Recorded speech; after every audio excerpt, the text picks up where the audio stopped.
Good morning. അപ്പോൾ കഴിഞ്ഞ ക്ലാസ്സിൽ നമ്മൾ FASB എന്ന് പറയുന്ന സംഘടനയെക്കുറിച്ചാണ് കണ്ടത്. അത് അമേരിക്കയിൽ USA അക്കൗണ്ടിങ് സ്റ്റാൻഡേർഡ്സ് തയ്യാറാക്കുന്ന ഒരു സംഘടനയാണ്.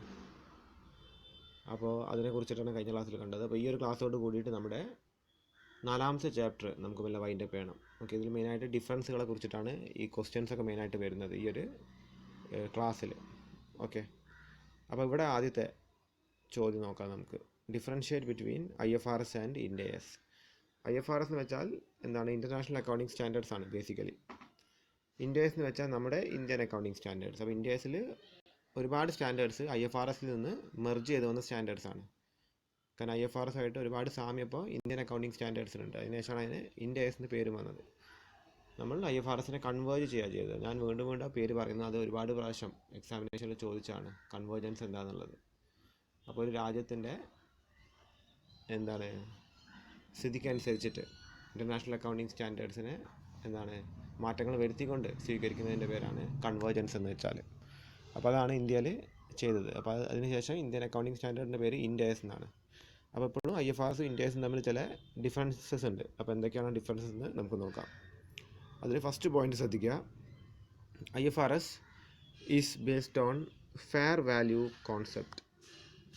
IFRS is based on fair value concept, but Indian accounting standards is based on historical cost. IFRS fair value concept ആണെങ്കിൽ Indian accounting standard historical cost ആണ്. അപ്പോൾ ഫെയർ വാല്യൂവിലാണ് എപ്പോഴും IFRSൽ എസറ്റിൻ്റെ വാല്യൂ എഴുതേണ്ടതെന്നാണ് പറയുന്നത്.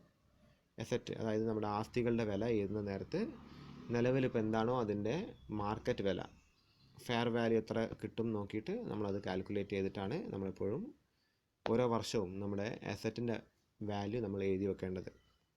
പക്ഷേ ഇന്ത്യൻ അക്കൗണ്ടിങ് സ്റ്റാൻഡേർഡ്സിലെപ്പോഴും ഹിസ്റ്റോറിക്കൽ കോസ്റ്റ്, നമ്മൾ ഏത് വാങ്ങിയ വിലയാണ് പ്രധാനമായിട്ട് നമ്മൾ എഴുതി വെക്കുക. നമ്മൾ ഡിപ്രിസിയേഷനൊക്കെ അതിൽ കാണിക്കും, എന്നാലും നമ്മൾ അതിൻ്റെ വാല്യൂ ആയിട്ട് നമ്മൾ വാങ്ങിയ വില, അതിൻ്റെ ഹിസ്റ്റോറിക്കൽ കോസ്റ്റാണ് കാണിക്കുക. അതിനെപ്പോഴും മാറ്റം വന്നിട്ടില്ല. അപ്പോൾ അത് ഡിഫറൻസ് ആണ് IFRSും IND-ASും തമ്മിൽ. ഇനി രണ്ടാമത്തെ പോയിന്റ് ശ്രദ്ധിക്കുക. Financial statement under IFRS and Indian accounting standards differ in form and substance. അപ്പോൾ ഫിനാൻഷ്യൽ സ്റ്റേറ്റ്മെൻറ്റ്സ്, ബാലൻസ് ഷീറ്റ്, അതേപോലെ നമ്മുടെ പ്രോഫിറ്റ് ആൻഡ് ലോസ് അക്കൗണ്ട്, ഇതിൻ്റെയൊക്കെ ഫോമും അതിൻ്റെ സബ്സ്റ്റൻസ്, അതിൻ്റെ ഉള്ളിലുള്ള പെർട്ടിക്കുലേഴ്സിനും ചില ഡിഫറൻസൊക്കെ IFRSും IND-ASും തമ്മിലുണ്ട്. അപ്പോൾ IFRS ശരിക്കും ഫോളോ ചെയ്യുന്ന സ്ഥാപനങ്ങൾ ഒരു പെർട്ടിക്കുലർ ഫോർമാറ്റിലാണ് എഴുതുക. ആ ഫോർമാറ്റിലല്ല ശരിക്കും ഇന്ത്യൻ അക്കൗണ്ടിങ് സ്റ്റാൻഡേർഡ്സിൽ എഴുതുന്നത്. അപ്പോൾ അതൊന്നും ഇന്ത്യൻ അക്കൗണ്ടിങ് സ്റ്റാൻഡേർഡിലേക്ക് നമ്മൾ ഏറ്റെടുത്തിട്ടില്ല. നമ്മളിപ്പോഴും നമ്മൾ പിന്തുടരുന്ന ഫോർമാറ്റും അതേപോലെ ആ സബ്സ്റ്റൻസാണ് നമ്മൾ എഴുതുന്നത്. ഓക്കെ, അതാണ് രണ്ടാമത്തെ പോയിന്റ്. ഇനി മൂന്നാമത്തെ പോയിന്റ് ശ്രദ്ധിക്കുക. Under IFRS past errors R incorporated in the accounts, but these are treated as adjustments in the current year under Indian accounting standards. Okay, അപ്പോൾ IFRSൽ മൂന്നാമത്തെ പോയിന്റ് ശ്രദ്ധിക്കുക. IFRSൽ നമ്മൾ അക്കൗണ്ടിങ് എഴുതുന്ന നേരത്തെ എന്തെങ്കിലും എറേഴ്സ് വന്നിട്ടുണ്ടെങ്കിൽ അതിനെ കൺസിഡർ ചെയ്യും. അതിനെ എന്താണ് എഴുതി വെക്കും. വീണ്ടും എറേഴ്സ് വന്നാൽ അതിനെ നമ്മൾ കൺസിഡർ ചെയ്യും. പക്ഷേ ഇന്ത്യൻ അക്കൗണ്ടിങ് സ്റ്റാൻഡേർഡ്സിൽ ഇതിന് അഡ്ജസ്റ്റ്മെൻറ്റുകളായിട്ടാണ് നമ്മൾ എഴുതുക. പിന്നെ ഇതിനെ അഡ്ജസ്റ്റ് ചെയ്തിട്ടാണ് ഒന്നുകൂടി നമ്മൾ ഫൈനാൻഷ്യൽ സ്റ്റേറ്റ്മെൻറ്റ്സ് തയ്യാറാക്കുക. എറേഴ്സിന് അതേപടി ചെയ്യാതെ അതിനെ നമ്മൾ അഡ്ജസ്റ്റ് ചെയ്തിട്ടാണ് എഴുതുക. ഓക്കെ, അപ്പോൾ എറേഴ്സ് IFRSൽ വരുന്ന നേരത്ത് അതിനെ നമ്മൾ കൺസിഡർ ചെയ്യും, കൃത്യമായിട്ട് എഴുതി വെക്കും. ഇന്ത്യൻ അക്കൗണ്ടിങ് സ്റ്റാൻഡേർഡ്സിൽ അതിനെ അഡ്ജസ്റ്റ്മെൻറ്റുകളായിട്ടാണ് നമ്മൾ എഴുതി വെക്കുക. ഓക്കെ, അതാണ് മൂന്നാമത്തെ പോയിന്റ് പറയുന്നത്. നാലാമത്തെ പോയിന്റ് ശ്രദ്ധിക്കുക. Depreciation on revalued asset need to be routed through income statement under IFRS, but in accounting standards disallow such a treatment. Revalue ചെയ്ത അസറ്റ് മൂല്യനിർണ്ണയം, പുനർമൂല്യനിർണ്ണയം എന്ന് പറയും, റീവാല്യുവേഷൻ. അപ്പോൾ അസറ്റിൻ്റെ പുനർമൂല്യനിർണ്ണയം ഇടയ്ക്കിടയ്ക്ക് സ്ഥാപനങ്ങൾ ചെയ്യണം. ഓക്കെ, അപ്പോൾ അത് ചെയ്ത് കഴിഞ്ഞാൽ അതിൻ്റെ ഡിപ്രിസിയേഷൻ IFRS ആണെങ്കിൽ അത് ഇൻകം സ്റ്റേറ്റ്മെൻറ്റിലൂടെയാണ് അത് അഡ്ജസ്റ്റ് ചെയ്യുക, അതിൻ്റെ ഡിപ്രിസിയേഷൻ. ഓക്കെ, അതൊരു അക്കൗണ്ടിങ് രീതിയാണ്, പ്രക്രിയയാണ്. അത്തരം ഒരു പ്രക്രിയ ഇന്ത്യൻ അക്കൗണ്ടിങ് സ്റ്റാൻഡേർഡിൽ യൂസ് ചെയ്യില്ല എന്നാണ് പറയുന്നത്. ഓക്കെ, അതൊരു ഡിഫറൻസ് ആണ്. IFRS ആകുമ്പോൾ റീവാല്യൂ ചെയ്ത അസറ്റിൻ്റെ ഡിപ്രിസിയേഷൻ കാണിക്കുന്നത് ഇൻകം സ്റ്റേറ്റ്മെൻറ്റിലൂടെയാണ്. പക്ഷേ ഇന്ത്യൻ അക്കൗണ്ടിങ് സ്റ്റാൻഡേർഡിൽ അതങ്ങനെ അല്ല കാണിക്കുക. ഓക്കെ, അതാണ് ഡിഫറൻസ്. ഇനി അഞ്ചാമത്തെ പോയിന്റ് ശ്രദ്ധിക്കുക. Certain Indian accounting standards offer accounting policy choices but it is not available under IFRS. അതായത് ചില ഇന്ത്യൻ അക്കൗണ്ടിങ് സ്റ്റാൻഡേർഡ്സ് നമുക്ക് ചോയ്സുകൾ തരും, പല രീതിയിൽ അക്കൗണ്ടിങ് ചെയ്യാനായിട്ടുള്ള ചോയ്സുകൾ തരും. പക്ഷേ IFRSൽ അത്തരം ചോയ്സുകൾ ഇല്ല. ഓക്കെ, ചോയ്സുകൾ അധികം IFRSൽ വരുന്നില്ല. അപ്പോൾ അവർ പറഞ്ഞ രീതിയാണെങ്കിൽ ഒരൊറ്റ രീതിയാണ് എല്ലാത്തിനും മെയിനായിട്ട് വരുന്നത്. ഓക്കെ, എല്ലാ സ്റ്റാൻഡേർഡ്സിനും മറ്റ് ചോയ്സുകളൊന്നും വെച്ചിട്ടല്ല അവർ കൊടുക്കുന്നത് IFRSൽ.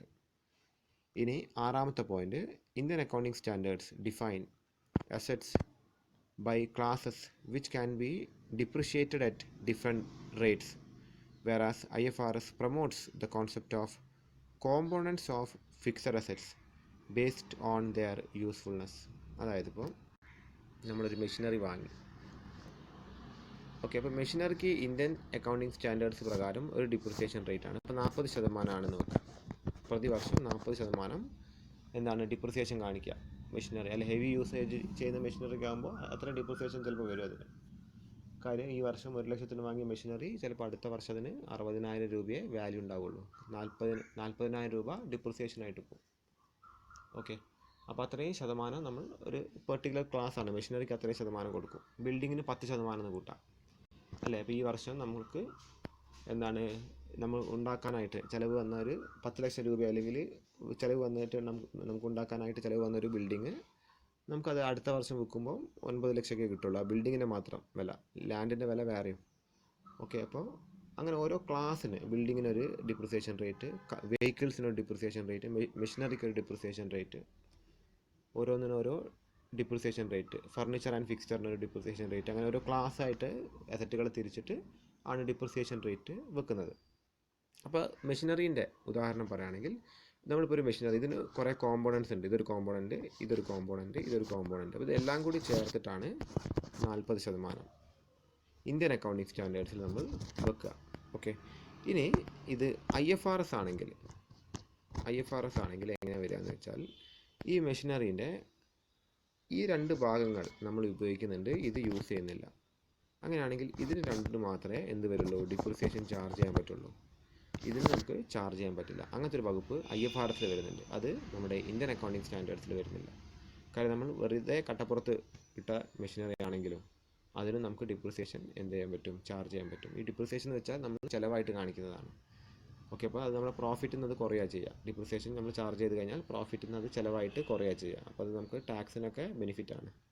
അപ്പോൾ ഇന്ത്യൻ അക്കൗണ്ടിങ് സ്റ്റാൻഡേർഡ്സിന് അങ്ങനത്തെ ഒരു ബെനിഫിറ്റ് ഉണ്ട്. പക്ഷേ IFRS അല്ല, നമ്മൾ കൃത്യമായിട്ട് യൂസ് ചെയ്യുന്ന കോമ്പോണൻസിന് ആണ് എന്ത് വരിക, ഡിപ്രിസിയേഷൻ വരിക. അതാണ് അതിൻ്റെ ഡിഫറൻസിയേഷൻ എന്ന് പറഞ്ഞാൽ. എത്രാമത്തെ അതായിരുന്നു 6ാമത്തെ ഡിഫറൻസിയേഷൻ.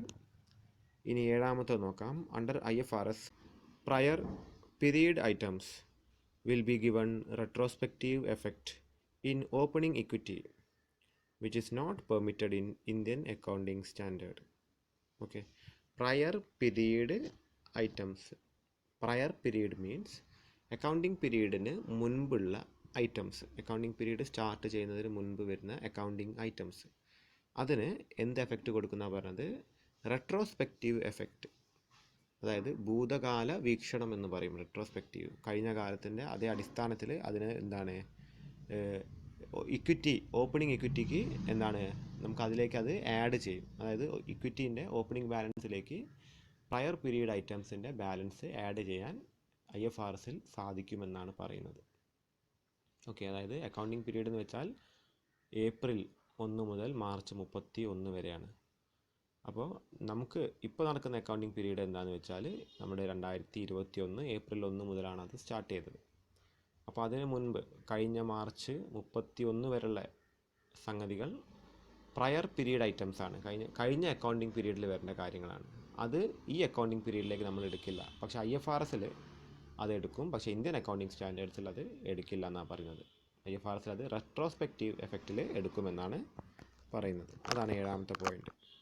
ഇനി 8ാമത്തെ point, proposed dividend should be reflected in Indian accounting standard which is not in IFRS. Indian accounting സ്റ്റാൻഡേർഡിൽ കാണുന്നതാണ് പ്രപ്പോസ്ഡ് ഡിവിഡൻഡ്.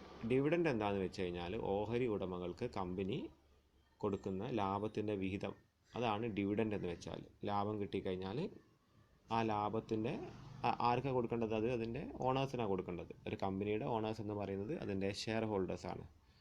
അപ്പോൾ അതാണ് ഡിവിഡൻഡ് എന്ന് വെച്ചാൽ. അപ്പോൾ ഡിക്ലയർഡ് ഡിവിഡൻഡും ഉണ്ട്, പ്രപ്പോസ്ഡ് ഡിവിഡൻഡും ഉണ്ട്. അപ്പോൾ ഇന്ത്യൻ അക്കൗണ്ടിങ്ങിലാണ് മെയിനായിട്ട് ഡിക്ലയർഡ് ഡിവിഡൻഡ് എന്നും പ്രപ്പോസ്ഡ് ഡിവിഡൻഡ് എന്നും നമ്മൾ എഴുതുക. അപ്പോൾ പ്രപ്പോസ്ഡ് ഡിവിഡൻഡ് എന്താണെന്ന് വെച്ച് കഴിഞ്ഞാൽ നമ്മൾ കൊടുക്കാൻ ഉദ്ദേശിക്കുന്ന ഡിവിഡൻഡ് ആദ്യമേ നമ്മൾ അക്കൗണ്ടിങ്ങിൽ എഴുതി വെക്കും. കൊടുക്കാൻ ഇത്ര നമ്മൾ പ്രോഫിറ്റ് കിട്ടുകയാണെങ്കിൽ നമ്മൾ ഇത്രയും ഡിവിഡൻഡ് കൊടുക്കാൻ ഉദ്ദേശിക്കുന്നു എന്ന് പറഞ്ഞിട്ട് നമ്മൾ നമ്മുടെ ഫിനാൻഷ്യൽ സ്റ്റേറ്റ്മെൻറ്റ്സിൽ ആ എമൗണ്ട് എഴുതി വെക്കും. പക്ഷേ IFRSൽ അങ്ങനത്തെ ഒരു പ്രക്രിയയില്ല. അങ്ങനെ പ്രപ്പോസ്ഡ് ഡിവിഡൻഡ് എന്ന് പറഞ്ഞൊരു ഐറ്റം IFRSൽ എഴുതില്ല. ഓക്കെ, അതാണ് 8ാമത്തെ പോയിന്റ്. ഇനി 9ാമത്തെ പോയിന്റ് ശ്രദ്ധിക്കുക. Under IFRS, provision made for dismantling of asset or for site closure can be capitalized which cannot be capitalized in Indian accounting standard. Okay, ഇവിടെ എന്താ പറയുന്നത് എന്ന് വെച്ച് കഴിഞ്ഞാൽ ക്യാപിറ്റലൈസ് ചെയ്യാന്ന് വെച്ചാൽ നമ്മൾ ഒരു സംഗതിയെ നമ്മുടെ ക്യാപിറ്റൽ അക്കൗണ്ടിലേക്ക് അല്ലെങ്കിൽ ക്യാപിറ്റൽ ഐറ്റമായിട്ട് മാറ്റുക എന്നുള്ളതാണ്. അതായത് ഒരു ട്രാൻസാക്ഷന്. അപ്പോൾ ക്യാപിറ്റൽ ഐറ്റം എന്ന് വെച്ച് കഴിഞ്ഞാൽ എപ്പോഴും നടക്കാത്തതും നമുക്ക് ഭാവിയിൽ കാശ് ഉണ്ടാകുന്നതുമായിട്ടുള്ള ചിലവുകളെ നമ്മൾ ക്യാപിറ്റൽ എക്സ്പെൻസ് ആയിട്ടാണ് പരിഗണിക്കുക. അതായത് നമ്മളൊരു വെഹിക്കിൾ വാങ്ങിക്കഴിഞ്ഞാൽ, ഒരു സ്ഥാപനം ഒരു വെഹിക്കിൾ വാങ്ങിക്കഴിഞ്ഞാൽ ഭാവിയിലും ആ വെഹിക്കിൾ ഉപയോഗിച്ചുകൊണ്ട് സ്ഥാപനത്തിന് ക്യാഷ് ജനറേറ്റ് ചെയ്യാൻ സാധിക്കും. അപ്പോൾ അതുകൊണ്ട് അതൊരു ക്യാപിറ്റൽ എക്സ്പെൻഡിച്ചറാണ്. അതേപോലെ തന്നെയാണ് ഒരു ബിൽഡിംഗ് വാങ്ങുന്നതും ഒരു ലാൻഡ് വാങ്ങുന്നതും അതേപോലെ ഫർണിച്ചർ വാങ്ങുന്നതും. അതൊക്കെ യൂസ് ചെയ്തുകൊണ്ട് നമുക്ക് ഭാവിയിലും ക്യാഷ് ജനറേറ്റ് ചെയ്യാൻ സാധിക്കും, അല്ലേ? നമ്മുടെ കസ്റ്റമേഴ്സിനൊക്കെ വേണ്ടിയിട്ടാണ് നമ്മളത് ചെയ്യുന്നത്, അല്ല? അപ്പോൾ ഈ സംഗതികളുടെയൊക്കെ ഉപകാരം നമുക്ക് ക്യാഷ് ജനറേറ്റ് ചെയ്യാൻ വേണ്ടിയിട്ടാണ്. അപ്പോൾ ഇവിടെ പറയുന്നത് ഒരു അസറ്റ് ഡിസ്മാൻഡിൽ ചെയ്യാൻ. ഒരു അസറ്റ് ഡിസ്മാൻഡിൽ ചെയ്യാന്ന് വെച്ചാൽ ഒരു അസറ്റ് പൊളിക്കാനായിട്ട് നമ്മളൊരു പ്രൊവിഷൻ എടുത്തിട്ടുണ്ട്. പ്രൊവിഷൻ മീൻസ് ഒരു എമൗണ്ട് മാറ്റി വെച്ചിട്ടുണ്ട്. അതായത് ബിൽഡിങ് പൊളിക്കണമെങ്കിൽ ചിലവുണ്ട്. ആ ബിൽഡിങ് പൊളിക്കുന്ന ചിലവും അതിലേക്ക് മാറ്റിവെച്ച തുകയും നമുക്ക് ക്യാപിറ്റലൈസ് ചെയ്യാൻ പറ്റും. എവിടെ? IFRSൽ. പക്ഷെ അത് ഇന്ത്യൻ അക്കൗണ്ടിങ് സ്റ്റാൻഡേർഡ് അല്ലെങ്കിൽ IND ASൽ പറ്റില്ല എന്നാണ് പറയുന്നത്. ഒരു അസറ്റ് പൊളിക്കാനായിട്ട് നമ്മൾ മാറ്റി വെച്ചിരിക്കുന്ന തുക ക്യാപിറ്റലൈസ് ചെയ്യാൻ സാധിക്കും IFRSൽ, പക്ഷെ അത് ഇന്ത്യൻ അക്കൗണ്ടിങ് സ്റ്റാൻഡേർഡിൽ സാധിക്കില്ല. 10ാമത്തെ പോയിന്റ്, ലാസ്റ്റ് പോയിന്റ് ശ്രദ്ധിക്കുക. അണ്ടർ IFRS EPS എന്ന് വെച്ചാൽ ഏർണിംഗ് പെർ ഷെയർ ആണ്. Has to be disclosed separately for continuing and discontinuing operations, which is not required in Indian accounting standards. അതായത് ഒരു ഷെയർ ഹോൾഡർക്ക് ഒരു ഷെയറിന് എത്ര രൂപ ഡിവിഡൻഡ് കിട്ടുന്നു എന്നതാണ് EPSനെ കൊണ്ട് ഉദ്ദേശിക്കുന്നത്. Earning per share. EPS means എന്താണ്? Earning per share. ഒരു ഷെയർ ഹോൾഡർക്ക് അല്ലെങ്കിൽ ഒരു ഷെയറിന് കിട്ടുന്ന എമൗണ്ട് എത്രയാണ് എന്നുള്ളത് ഡിവിഡൻഡായിട്ട്. അത് എങ്ങനെ കാണിക്കണം? സെപ്പറേറ്റ് ആയിട്ട് ഡിസ്ക്ലോസ് ചെയ്യണം എന്നാണ് പറയുന്നത്.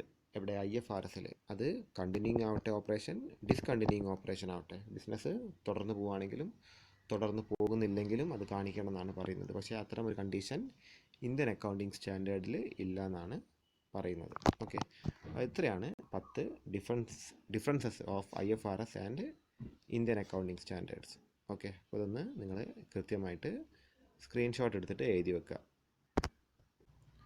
ശ്രദ്ധിക്കുക.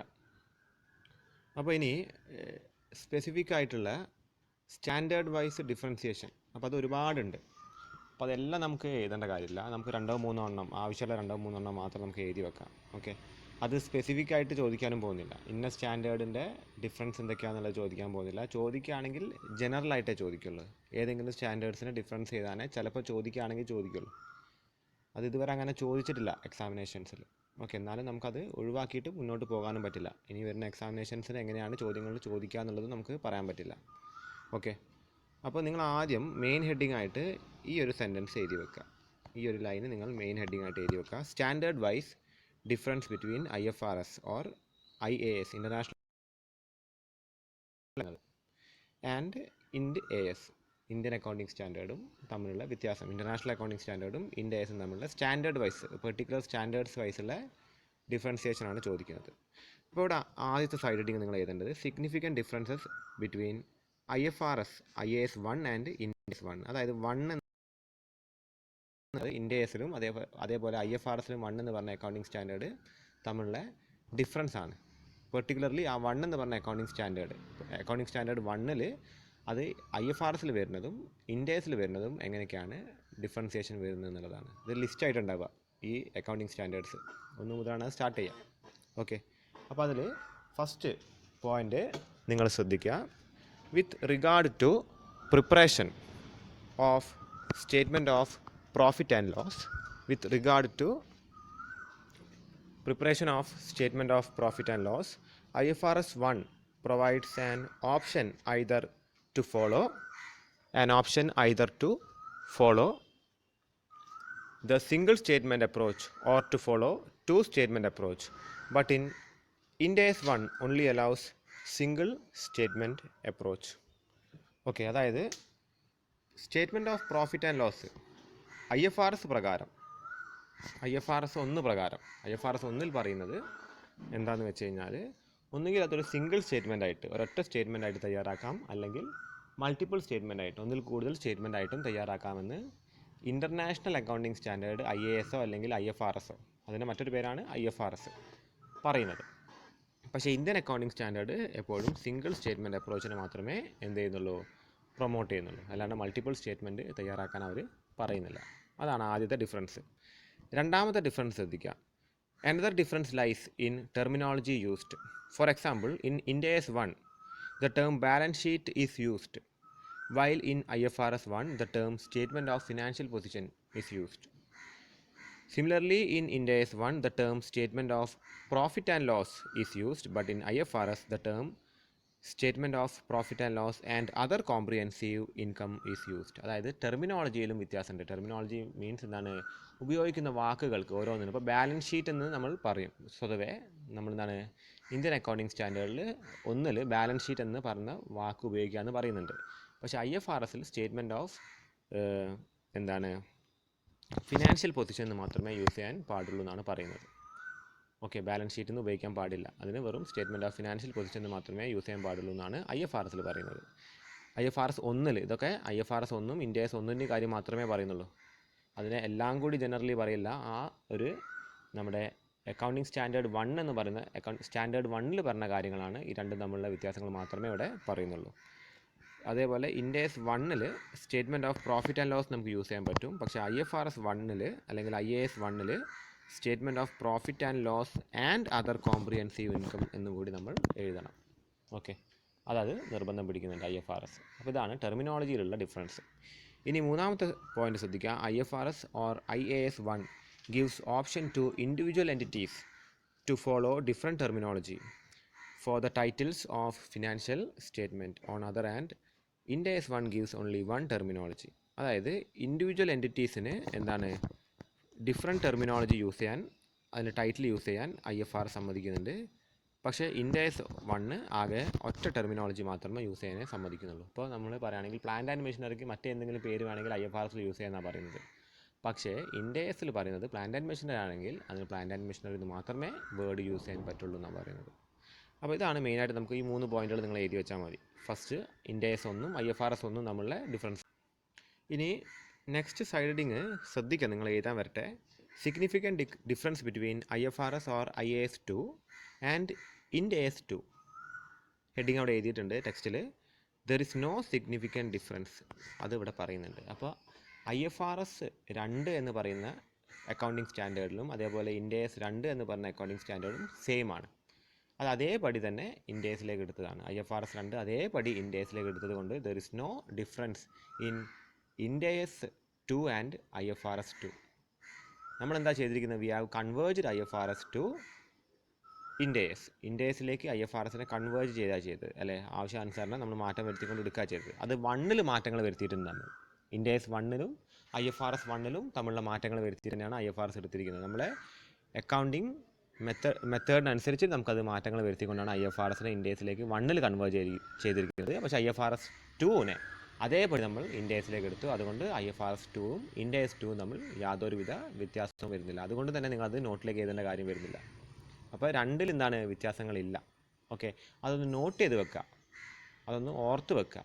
ഏതൊക്കെ അക്കൗണ്ടിങ് സ്റ്റാൻഡേർഡുകളാണ് വ്യത്യാസങ്ങളില്ലാത്തത്, അത് 2-ലില്ല വ്യത്യാസമില്ല എന്ന് വേണമെങ്കിൽ നമുക്ക് കാണാനായിട്ട് പറ്റും. അത് 2 മാർക്കിന് ചിലപ്പോൾ ചോദിക്കാൻ ചാൻസ് ഉണ്ട്. അങ്ങനത്തെ ഏതെങ്കിലും 1-2 അക്കൗണ്ടിങ് സ്റ്റാൻഡേർഡുകൾ IFRS-ലും ഇൻഡേസിലും വ്യത്യാസമില്ലാത്തത് ചോദിക്കുകയാണെങ്കിൽ നമുക്ക് 2 എടുത്ത് എഴുതിയാൽ മതി. ഓക്കെ, ഇനി നമുക്ക് അടുത്ത സൈഡിങ് ഇത് നിങ്ങൾ കൃത്യമായിട്ട് എഴുതി വെക്കുക. Significant difference between IFRS or IAS 7 and Ind AS 7. IFRS 7-ഉം ഇൻഡേസ് 7-ഉം തമ്മിലുള്ള സിഗ്നിഫിക്കൻറ്റ് ഡിഫറൻസ് ആണ് ഇവിടെ ചോദിക്കുന്നത്. ശ്രദ്ധിക്കുക. First point, in case of other financial entities IFRS or IAS 7 gives option to classify interest paid and interest and dividends received as items of operating cash flows. ഇൻഡേസ് 7 does not provide such option. അതായത് operating cash flow ആയിട്ട് ഇൻട്രസ്റ്റിനെ പരിഗണിക്കുന്നു. Interest കിട്ടുന്നതും അതേപോലെ interest വാങ്ങുന്നതും. Interest എന്ന് പറഞ്ഞാൽ നമ്മളൊരു കാശ് നമ്മൾ കടമായിട്ട് വാങ്ങിക്കഴിഞ്ഞാൽ നമ്മൾ അതിൻ്റെ കാശ് തിരിച്ചടയ്ക്കുന്നതിൻ്റെ കൂട്ടത്തിൽ നമ്മൾ എന്തും അടയ്ക്കണം, അതിൻ്റെ കൂടെ ഇൻട്രസ്റ്റ് അടയ്ക്കണം. അധിക ചിലവാണ് ഇൻട്രസ്റ്റ്. അതേപോലെ നമ്മൾ എവിടെയെങ്കിലും കാശ് കൊണ്ടുപോയി നിക്ഷേപിച്ച് കഴിഞ്ഞാൽ ആ കാശ് മാത്രമല്ല നമുക്ക് പിന്നെ തിരിച്ചെടുക്കാൻ പറ്റും, അതിൻ്റെ കൂടെ അതിൻ്റെ ഇൻട്രസ്റ്റ് നമുക്ക് കിട്ടും അല്ലേ. അപ്പോൾ അത് സ്വതവേ നമ്മുടെ ഇന്ത്യൻ അക്കൗണ്ടിങ് സ്റ്റാൻഡേർഡ് 7-ൽ അതിനെ നോൺ ഓപ്പറേറ്റിംഗ് ഇൻകം അല്ലെങ്കിൽ എക്സ്പെൻസ് ആയിട്ടാണ് പരിഗണിക്കുക. പക്ഷേ IFRS അതിനെ ഓപ്പറേറ്റിംഗ് ഇൻകം ആയിട്ടാണ് പരിഗണിക്കുക. എന്താണ് ഓപ്പറേറ്റിംഗ് ഇൻകം? അത് അവരുടെ ബിസിനസ്സിൻ്റെ ഭാഗമായിട്ട് കണക്കാക്കുന്നു. ശരിക്കും പറയുകയാണെങ്കിൽ അത് ബിസിനസ്സിൻ്റെ ഭാഗമല്ല അല്ലേ. നമ്മൾ എവിടെയെങ്കിലും കാശ് കൊണ്ടുപോയി നിക്ഷേപിച്ചിട്ട് പൈസ കിട്ടുന്നതോ അല്ലെങ്കിൽ നമ്മൾ കാശ് മേടിച്ചിട്ട് നമുക്ക് എന്താണ് പലിശ കൊടുത്തിട്ട് അതിന് ചിലവ് വരുന്നതോ ഓപ്പറേറ്റിംഗ് എക്സ്പെൻസോ ഇൻകമോ അല്ല. പക്ഷേ അത് IFRS അംഗീകരിക്കുന്നു, പക്ഷേ ഇൻഡേസ് അത് അംഗീകരിക്കുന്നില്ല. ഇൻഡേസ് 7-നെ കുറിച്ചിട്ടാണ് നമ്മൾ പറയുന്നത്. ഓക്കെ, ഇനി രണ്ടാമത്തെ പോയിന്റ് ശ്രദ്ധിക്കുക. IFRS 7 gives an option to classify the dividend paid as an item of operating activity. However, Index 7 requires it to be classified as part of financing activity. Dividend കൊടുത്തത് ഓപ്പറേറ്റിംഗ് ആക്ടിവിറ്റി ബിസിനസ്സിൻ്റെ ഭാഗമാണ് എന്ന് IFRS പറയുന്നു. International accounting standard 7 പറയുന്നു എന്താണ് dividend കൊടുത്തത്. നമ്മളിപ്പോൾ എന്താ ചർച്ച ചെയ്തുകൊണ്ടിരിക്കുന്നത്, നമ്മൾ IFRS 7-ഉം ഇൻഡേസ് 7-ഉം തമ്മിലുള്ള ആ പെർട്ടിക്കുലർ സ്റ്റാൻഡേർഡ് തമ്മിലുള്ള വ്യത്യാസമാണ് നമ്മളിപ്പോൾ ചർച്ച ചെയ്തുകൊണ്ടിരിക്കുന്നത്. അപ്പോൾ IFRS 7-ൽ പറയുന്നത് ഡിവിഡൻഡ് കൊടുത്തത്, ഓഹരി ഉടമകൾക്ക് ലാഭവിഹിതം കൊടുത്തത് ഓപ്പറേഷൻ്റെ ഭാഗമാണ്, ബിസിനസ്സിൻ്റെ ഭാഗമാണ് എന്ന് പറയുന്നു. പക്ഷേ ഇൻഡേസ് പറയുന്നത് ഡിവിഡൻഡ് കൊടുക്കുന്നത് ഓപ്പറേഷൻ്റെ ഭാഗമല്ല എന്നാണ് പറയുന്നത്. ഓക്കെ, മൂന്നാമത്തെ പോയിന്റ് ശ്രദ്ധിക്കുക. IFRS or IAS 7 does not require disclosure of extraordinary item. എന്തെങ്കിലും എക്സ്ട്രാ ഓർഡിനറി ഐറ്റം വന്നിട്ടുണ്ടെങ്കിൽ അത് ഡിസ്ക്ലോസ് ചെയ്യേണ്ട എന്നാണ് IFRS 7 പറയുന്നത്. പക്ഷേ ഇൻഡേസ് പറഞ്ഞത് എന്താണ്, there is no such concept of extraordinary item wherein Ind AS 3 requires. അതായത് ഇത് ഇങ്ങനത്തെ ഒരു കാര്യം ഇൻഡേസ് 3-ൽ പറയുന്നത് ഇത് ഡിസ്ക്ലോസ് ചെയ്യണമെന്നാണ് പറഞ്ഞത്. അപ്പോൾ എക്സ്ട്രാ ഓർഡിനറി ഐറ്റത്തിനെ കുറിച്ചിട്ട് അങ്ങനെ പെർട്ടിക്കുലർലി ഇത് ഡിസ്ക്ലോസ് ചെയ്യേണ്ട എന്നുള്ള കാര്യം ഇൻഡേസിൽ പറയുന്നില്ല. ഇനി നാലാമത്തെ പോയിന്റ് ശ്രദ്ധിക്കുക.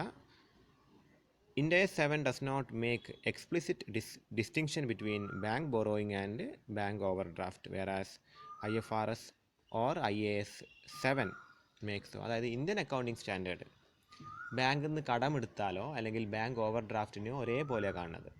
ബാങ്ക് ഓവർ ഡ്രാഫ്റ്റ് എന്താണെന്ന് വെച്ചാൽ നമുക്കിപ്പോൾ ഒരു 2000 രൂപ ബാങ്കിൽ നിക്ഷേപമുണ്ട്. ഓക്കെ, നമ്മൾ സേവിങ്സ് അക്കൗണ്ടിൽ 2000 രൂപ ഉണ്ട്. അപ്പോൾ നമുക്ക് പെട്ടെന്ന് 3000 രൂപേൻ്റെ ആവശ്യം വന്നു. അപ്പോൾ നമ്മൾ നിരന്തരം ബാങ്കുമായിട്ട് ട്രാൻസാക്ഷൻ നടത്തുന്ന ഒരു കസ്റ്റമറാണ്, നമ്മളൊരു ബിസിനസ്സുകാരനാണ്. അപ്പോൾ 3000 രൂപ പിൻവലിക്കാൻ ബാങ്ക് അനുമതി തന്നു നമുക്ക് അല്ലേ. നമ്മുടെ കയ്യിൽ ശരിക്കും 2000 രൂപയുള്ളൂ, നമ്മൾ എത്ര പിൻവലിച്ചു? 3000 രൂപ പിൻവലിച്ചു. അപ്പോൾ ഇവിടെ വന്ന ഓവർ ഡ്രാഫ്റ്റ് എത്ര വന്നത് നമുക്ക് അല്ലേ, നമുക്ക് ബാങ്കിന് 1000 രൂപ കൊടുക്കാണ്ട്. ശരിക്കും അത് വായ്പ തന്ന പോലെയാണ്. ഇതിൻ്റെ പേരാണ് ഓവർ ഡ്രാഫ്റ്റ് എന്ന് വെച്ചാൽ, OD എന്ന് പറയും. ഓക്കെ, വായ്പ തന്ന പോലെ തന്നെയാണ്. അപ്പോൾ ഇൻഡേസിൽ ഇതിനെ വായ്പയായിട്ട് തന്നെ പരിഗണിക്കുന്നത്, പക്ഷേ IFRSൽ ഇതിനെ വായ്പയായിട്ടല്ല, അതിന് ഒരു പെർട്ടിക്കുലർ ഐറ്റം ആയിട്ട് തന്നെയാണ് IFRSൽ ഇതിനെ പരിഗണിക്കുന്നത്. അപ്പോൾ ഇതൊക്കെയാണ് IAS 7-ൻ്റെയും അല്ലെങ്കിൽ IFRS 7-ൻ്റെയും ഇൻഡേസ് 7-ൻ്റെയും തമ്മിലുള്ള major difference between IFRS or IAS 8 and Ind AS 8. അപ്പോൾ ഇവിടെ എന്താണ്, there is no significant difference. അപ്പോൾ IFRS 8-ഉം ഇൻഡേസ് 8-ഉം അല്ലെങ്കിൽ IAS 8-ഉം ഇൻഡേസ് 8-ഉം തമ്മിൽ യാതൊരുവിധ ഡിഫറൻസും ഇല്ല. എഴുതി വെക്കേണ്ട കാര്യം വരുന്നില്ല, പക്ഷേ നോട്ട് ചെയ്ത് വെക്കുക. അപ്പോൾ ഡിഫറൻസ് ഇല്ലാത്ത IFRSഉം ഇൻഡേസും തമ്മിൽ ഡിഫറൻസ് ഇല്ലാത്തതിൻ്റെ ലിസ്റ്റിൽ ഇപ്പോൾ ഒന്നും കൂടി വന്നു. ആദ്യം 2 ഉണ്ടായിരുന്നു, IFRS 2 and Ind AS 2. There is no distinction or difference between IFRS 2 and Ind AS 2. Just like that there is no difference between IFRS or IAS 8 and Ind AS 8. അപ്പോൾ അതും കൂടി നിങ്ങൾ എഴുതി വെച്ചേക്കാം. അപ്പോൾ നിങ്ങൾ ഈ നോട്ടൊക്കെ എഴുതി കഴിഞ്ഞതിന് ശേഷം നിങ്ങളൊരു വേണമെങ്കിൽ ഒരു സൈഡ് ഹെഡിങ് എഴുതുക. The list of standards which does not have distinction between IFRS and Ind AS. അതിൽ first IFRS 2 and Ind AS 2 എന്ന് എഴുതി വെക്കുക ഫസ്റ്റ് പോയിൻ്റ് ആയിട്ട്. സെക്കൻഡ് പോയിൻ്റ് ആയിട്ട് IFRS 8 and Ind AS 8 എന്ന് എഴുതി വെക്കുക. അങ്ങനെ ഒരു 3-4 പോയിന്റ് വെറുതെ എഴുതി വെക്കുക. നിങ്ങൾക്ക് എക്സാമിനേഷന് തലേന്ന് വായിക്കുന്ന നേരത്തെ അത് കുറച്ചും കൂടി നിങ്ങൾക്ക് ഉപകാരപ്പെടും. ഓക്കെ, വേണമെന്നുണ്ടെങ്കിൽ നിങ്ങൾ എഴുതി വെച്ചാൽ മതി. ഓക്കെ, അല്ലെങ്കിൽ നിങ്ങൾ എന്താണ് ഒന്ന് മനസ്സിലൊന്ന് കരുതി വെച്ചാലും മതി അത്. ഓക്കെ, അപ്പോൾ അത് കഴിഞ്ഞു. അപ്പോൾ ഇത് നിർബന്ധമായിട്ട് എഴുതുക. അടുത്ത side heading significant difference between IFRS or IAS 10 and Ind AS 10. അപ്പോൾ Ind AS 10ഉം IFRS 10ഉം തമ്മിൽ എന്തുണ്ട്? There is significant difference. Okay, അപ്പോൾ എന്തൊക്കെയാണ് ആ ഡിഫറൻസ് എന്ന് നോക്കാം. There is only 2 difference. അല്ല, ഇവിടെ 2 ഡിഫറൻസേ കൊടുത്തിട്ടുള്ളൂ. അതിൽ ഫസ്റ്റ് വൺ എന്താണ്? Proposed dividend after balance sheet due but before the date of financial statement is known adjusting even under IFRS or IAS 10. However, as per Ind AS 10, the proposed dividend is shown in the balance sheet and thus treated as adjusting event. Okay, അതായത് IFRS നമ്മൾ നേരത്തെയും പറഞ്ഞതാണ്. Generally broadly നമ്മൾ കണ്ടു അല്ലേ, IFRSൻ്റെ Ind ASൻ്റെ difference broadly കണ്ടപ്പോൾ നമ്മൾ പറഞ്ഞതാണ് പ്രപ്പോസ്ഡ് ഡിവിഡൻഡ് എപ്പോഴും Ind ASൽ മാത്രമേ അതിനെക്കുറിച്ച് പറയുള്ളൂ. അപ്പോൾ ബാലൻസ് ഷീറ്റ് അഡ്ജസ്റ്റിംഗ് ഐറ്റമായിട്ട് ബാലൻസ് ഷീറ്റിൽ നമ്മൾ എഴുതുന്ന ഐറ്റമായിട്ട് പ്രപ്പോസ്ഡ് ഡിവിഡൻഡ് Ind ASൽ വരും, പക്ഷേ അത് IFRSൽ വരില്ല. പ്രപ്പോസ്ഡ് ഡിവിഡൻഡ് എന്താണെന്നുള്ളത് നമ്മൾ നേരത്തെ പറഞ്ഞതാണ്. അതായത് ഓഹരി ഉടമകൾക്ക് കൊടുക്കുന്ന ലാഭവിഹിതം ആദ്യമേ പ്രപ്പോസ് ചെയ്ത് വെക്കുക. ഓക്കെ, ആദ്യമേ അത് ഉറപ്പ് വരുത്തി വെക്കുക. ഇങ്ങനെ ഞങ്ങൾ തരാൻ അതിനെന്താണ്, അതിന് ഒരു ഓഫർ പോലെ ആദ്യമേ കൊടുക്കുന്ന പോലെ. ഓക്കെ, പ്രപ്പോസ് ചെയ്യാമെന്ന് പറയില്ലേ, ആദ്യമേ അതെന്താണ് ഒരു ഉറപ്പ് കൊടുക്കുക. ഇനി രണ്ടാമത്തത് എന്താണ്? As per IFRS or IAS 10, an entity shall disclose the date when financial statements were authorized for issue and who gave authorization. അപ്പോൾ IFRS അല്ലെങ്കിൽ IAS 10, അതായത് ഇൻ്റർനാഷണൽ അക്കൗണ്ടിങ് സ്റ്റാൻഡേർഡിൽ പറയുന്നത് an entity, അതായത് business entity, shall disclose the date when the financial statement were authorised for issue and who gave authorisation. അതായത് ഒരു authorisation ആവശ്യമാണ് financial സ്റ്റേറ്റ്മെൻറ്റ്സിന് IFRS 10. അതിൻ്റെ ഡേറ്റിൽ കൃത്യമായിട്ട് ഓതറൈസേഷൻ ആരാ തന്നത് എന്നുള്ളത് കാണിക്കണം. If the entity's owner or others have powers to amend the financial statements after issue, the entity shall disclose that fact. അതായത് ഒരു ആവശ്യം വരുന്ന നേരത്ത് ഈ ബിസിനസ്സുകാരൻ ഇതിന് ഓതറൈസേഷൻ, ഫിനാൻഷ്യൽ സ്റ്റേറ്റ്മെൻറ്റ്സിന് ഓതറൈസേഷൻ എവിടെ നിന്നാണ് കിട്ടിയത്. ഓക്കെ, അപ്പോൾ ഓതറൈസേഷൻ എവിടെ നിന്നാണ് കിട്ടിയെന്നുള്ളത് കൃത്യമായിട്ട് കാണിക്കണം. പക്ഷേ അങ്ങനത്തെ ഒരു ഓതറൈസേഷൻ്റെ ആവശ്യം Ind ASൽ പറയുന്നില്ല, Ind AS 10ൽ പറയുന്നില്ല. ഓക്കെ, അപ്പോൾ ഇതൊക്കെയാണ് difference between IFRS 11 and Ind AS 11 ആണ് ചോദിച്ചിരിക്കുന്നത്. പക്ഷേ ഇത് സൈഡ് ഹെഡിങ് എഴുതാൻ വരട്ടെ, എഴുതുന്നതിന് മുൻപായിട്ട് ശ്രദ്ധിക്കുക, there is no significant difference between എന്താണ് IFRS 11 and Ind AS 11. So since there is no significant difference you need not have to write the side heading. അപ്പോൾ നിങ്ങൾ ഈ ഒരു സൈഡ് ഹെഡിങ് എഴുതേണ്ട ആവശ്യം വരുന്നില്ല. പക്ഷേ ഞാൻ നേരത്തെ പറഞ്ഞ പോലെ നിങ്ങൾ ഈ നോട്ടിന് ശേഷം ഡിഫറൻസ് ഇല്ലാത്ത സ്റ്റാൻഡേർഡ്സ് എഴുതി വെക്കണമെന്നുണ്ടെങ്കിൽ അതിൽ ആ ലിസ്റ്റിലേക്ക് മൂന്നാമതൊരു നമ്പർ കൂടി വന്നു, IFRS 11 ആൻഡ് Ind AS 11. അത് തമ്മിൽ എന്തില്ല, ഡിഫറൻസ് ഇല്ല. ഓക്കെ, അപ്പോൾ അതൊന്ന് നോക്കി വെക്കുക. ഓക്കെ, അപ്പോൾ നമുക്കൊരു സൈഡ് ഹെഡിങ് കൂടി നോക്കണം. അതായത് IFRS 12ഉം Ind AS 12ഉം തമ്മിലുള്ള ഡിഫറൻസാണ് നമ്മളിവിടെ നോക്കാനായിട്ട് പോകുന്നത്. അപ്പോൾ ഇതാണ് നമ്മുടെ ലാസ്റ്റ് ടോപ്പിക്. ഈ ചാപ്റ്ററിന് തന്നെ നമ്മുടെ ലാസ്റ്റ് ടോപ്പിക് ഇതാണ്. ഒരുപാട് സ്റ്റാൻഡേർഡ്സ് ഉണ്ട് IFRS ആൻഡ് Ind ASൽ. ഓക്കെ, അപ്പോൾ എല്ലാ സ്റ്റാൻഡേർഡ്സ് നമുക്ക് നോക്കിയിട്ട് എഴുതി വെക്കാൻ അതിൻ്റെ ആവശ്യം വരുന്നില്ല. കാര്യം അങ്ങനെ സ്പെസിഫിക് ആയിട്ട് ഒരു സ്റ്റാൻഡേർഡ് ചോദിച്ചിട്ട് എന്താണ് അങ്ങനത്തെ ഒരു ചോദ്യം ഇതുവരെ ചോദിച്ചിട്ടില്ല. സ്പെസിഫിക് ആയിട്ട് സ്റ്റാൻഡേർഡ്സിൻ്റെ ഡിഫറൻസ് അത് ചോദിക്കുകയാണെങ്കിൽ ജനറലി പോലും ചോദിച്ചിട്ടില്ല ഇതുവരെ, കാര്യമായിട്ട് എക്സാമിനേഷൻസിൽ ചോദിച്ചിട്ടില്ല. അപ്പോൾ അത് ചോദിക്കുകയാണെങ്കിൽ, ജനറലി ചോദിക്കുകയാണെങ്കിൽ നമ്മൾ എന്താണ് പിക്ക് ചെയ്തിരിക്കുന്ന 4 സ്റ്റാൻഡേർഡ്സിൻ്റെ ഡിഫറൻസ് നിങ്ങൾ എഴുതി വെക്കുക. ഓക്കെ, അതേപോലെ നമ്മൾ 3 ഇതുവരെ കണ്ടു. അതായത് ഡിഫറൻസസ് ഇല്ലാത്ത സ്റ്റാൻഡേർഡ്സ്, അതായത് ആയിരുന്നു IFRS ആൻഡ് Ind AS 2 ആണ്. അതേപോലെ IFRS ആൻഡ് Ind AS 8 കണ്ടു, 11 കണ്ടു. ഇനി ഒന്നും കൂടി വേണം നിങ്ങൾക്ക് നോട്ട് ചെയ്യണമെന്നുണ്ടെങ്കിൽ ഞാൻ പറയാണ്, അത് 16 ആണ്. 16 എന്താണ് ഡിഫറൻസ് ഇല്ലാത്ത സ്റ്റാൻഡേർഡാണ്, IFRS 16. ഓക്കെ, അപ്പോൾ അതൊന്ന് നോട്ട് ചെയ്ത് വെക്കുക. ഓക്കെ, അപ്പോൾ അത് കഴിഞ്ഞു. ഇനി നമുക്ക് എന്താണ് significant difference between IFRS 12 and Ind AS 12 ആണ് നമുക്ക് നോക്കാനായിട്ടുള്ളത്. അപ്പോൾ ഇവിടെ ശ്രദ്ധിക്കുക, IFRS or IAS 12 is based on balance sheet liability method. അപ്പോൾ IFRS 12 അല്ലെങ്കിൽ IAS 12 ബാലൻസ് ഷീറ്റ് ലയബിലിറ്റി മെത്തേഡിൻ്റെ അടിസ്ഥാനത്തിലാണ് നിൽക്കുന്നത്. പക്ഷേ Ind AS 12 is based on income statement liability മെത്തേഡിലാണ് നിൽക്കുന്നത്. അപ്പോൾ ഇൻകം സ്റ്റേറ്റ്മെൻറ്റ് ലയബിലിറ്റി മെത്തേഡ് എന്താണെന്ന് വെച്ചാൽ അത് എന്തിനെ ഫോക്കസ് ചെയ്യുന്നതെന്ന് വെച്ചാൽ ടൈമിംഗ് ഡിഫറൻസിനെ ഫോക്കസ് ചെയ്യുന്നു. Balance sheet liability method temporary ഡിഫറൻസിനെ, ഓക്കെ, സ്ഥിരമല്ലാത്ത ഡിഫറൻസിനെ എന്താണ് ഫോക്കസ് ചെയ്യുന്നു. അതാണ്. അപ്പോൾ ടൈമിങ്ങിൽ വരുന്ന ഡിഫറൻസ് ആണ് ലയബിലിറ്റി എന്നാണ് ബാധ്യത. അപ്പോൾ ടൈമിങ്ങിൽ വരുന്ന ഡിഫറൻസിന് അടിസ്ഥാനത്തിൽ ബാധ്യതയെ ആണ് ഇൻഡ് AS 12 കണക്കാക്കുന്നത്. പക്ഷേ IFRS അല്ലെങ്കിൽ IAS 12 ടെമ്പററി, അതായത് സ്ഥിരമല്ലാത്ത ചില ഡിഫറൻസുകളെയാണ് ബാധ്യതയായിട്ട് കണക്കാക്കുന്നത്. ഓക്കെ, ഇനി രണ്ടാമത്തെ പോയിന്റ് ശ്രദ്ധിക്കുക. As per Ind AS 12 deferred tax assets to be recognised to the extent there is reasonable or virtual certainty, whereas IFRS or IAS 12 deferred tax asset is recognized to the extent that it is probable that the enterprise will have sufficient tax profit. Okay, അതായത് deferred tax asset എന്ന് പറയും. അതായത് നമ്മൾ tax ആയിട്ട് എന്തെങ്കിലും അടച്ചിട്ട് പിന്നെ tax അതോറിറ്റീൻ്റെ കയ്യിൽ നിന്ന് എന്തെങ്കിലും റീഫണ്ട് കിട്ടാണ്ടെങ്കിൽ, നമ്മൾ ഒരുപാട് പൈസ അടച്ചിട്ടുണ്ട് പക്ഷേ പുതിയ എന്തെങ്കിലും നിയമം കാരണം നമുക്ക് കുറച്ച് റീഫണ്ട് ഇങ്ങോട്ട് കിട്ടാണെന്ന് കരുതുക, അതിനാണ് ഡിഫേർഡ് ടാക്സ് അസെറ്റ് എന്ന് പറയാം. അപ്പോൾ അതിനെ IFRSൽ അതൊരു റീസണബിൾ ആയിട്ടാണ് കണക്കാക്കുന്നത്. പക്ഷേ ഇതിനൊരു പ്രോബബിൾ ആയിട്ട്, അതായത് ഇൻഡ് ASൽ അതിനെ റീസണബിൾ ആയിട്ടാണ് കണക്കാക്കുന്നത് അതായത് അതിനൊരു കൂടുതൽ ഇമ്പോർട്ടൻസ് കൊടുക്കുന്നുണ്ട് അത് ഇൻഡ് ASൽ. പക്ഷേ IFRSൽ അതിന് വേണ്ട ഒരു ഇമ്പോർട്ടൻസ് കൊടുക്കുന്നില്ല എന്നാണ് പറയുന്നത്. ഇനി Ind AS 12 does not require numerical reconciliation between tax expenses and pre tax accounting, but IFRS and IAS 12 require numerical reconciliation between tax expenses and pre tax accounting profit. അതായത് കൃത്യമായിരിക്കണം ടാക്സ് അടച്ചതും നമ്മൾ കണക്ക് കൂട്ടി വെച്ച ടാക്സും IFRSൽ കൃത്യമായിരിക്കണം. പക്ഷേ ഇൻഡ് ASൽ അത് കൃത്യമാണെന്ന് ഇല്ല എന്നാണ് പറയുന്നത്. ഇതിന് ഡസ് നോട്ട് റിക്വയർ ആണ്. ഇൻഡ് ASൽ അതിൻ്റെ ആവശ്യം വരുന്നില്ല, പക്ഷേ IFRSൽ അത് വേണം. ഓക്കെ, അപ്പോൾ അതൊരു ഇമ്പോർട്ടൻറ്റ് പോയിൻ്റാണ്. അപ്പോൾ നമ്മൾ ടാക്സ് കാൽക്കുലേറ്റ് ചെയ്ത് വെച്ചതും നമ്മൾ അടച്ച ടാക്സും കൃത്യമായിരിക്കണം. IFRSൽ, ഇൻ്റർനാഷണൽ അക്കൗണ്ടിങ് സ്റ്റാൻഡേർഡ്സിൽ. പക്ഷേ ഇൻഡ് ASൽ, നമ്മളെ ഇന്ത്യൻ അക്കൗണ്ടിങ് സ്റ്റാൻഡേർഡിൽ അത് കൃത്യമായിരിക്കേണ്ട. നാലാമത്തെ point, as per Ind AS 12 deferred tax assets and liabilities should be disclosed separately from current asset and current liability, where in IFRS and IAS 12 deferred tax assets and liabilities are treated as non current. നേരത്തെ തന്നെ ഞാൻ പറഞ്ഞു, deferred tax asset, അതായത് നമ്മൾ tax അടച്ചതിൽ എന്തെങ്കിലും refund കിട്ടാണ്ടെങ്കിലാണ് deferred tax asset എന്നാണ് നമ്മൾ ഉദ്ദേശിക്കുന്നത്. അപ്പോൾ അത് നേരത്തെ തന്നെ പറഞ്ഞതാണ്, അത് ഇൻഡ് ASലാണ് അതിന് കൂടുതൽ പ്രാധാന്യം കൊടുക്കുന്നത്, IFRSൽ പ്രാധാന്യം കൊടുക്കുന്നില്ല. അതുകൊണ്ട് തന്നെ ഇൻഡ് ASൽ നമ്മുടെ ഇന്ത്യൻ അക്കൗണ്ടിങ് സ്റ്റാൻഡേർഡിൽ അത് സെപ്പറേറ്റ്ലി ഡിസ്ക്ലോസ് ചെയ്യണം. പക്ഷേ IFRSൽ അതിനെ നോൺ കറണ്ട് അസെറ്റായിട്ട് മാത്രം പരിഗണിച്ചാൽ മതി എന്നാണ് പറയുന്നത്. അതിന് സെപ്പറേറ്റ് ആയിട്ട് ഡിസ്ക്ലോസ് ഒന്നും ചെയ്യേണ്ട. ഓക്കെ, ഇത്രയും പോയിൻറ്റ്സ് ആണ് നമുക്ക് പറയാനായിട്ടുള്ളത്. അപ്പോൾ ഇത്രയും കാര്യങ്ങളാണ് നമുക്ക് ഈ ഒരു ചാപ്റ്ററിലും നോക്കാനായിട്ടുള്ളത്. അപ്പോൾ അത് കൃത്യമായിട്ട് നിങ്ങൾ വായിച്ചു നോക്കുക. ഓക്കെ.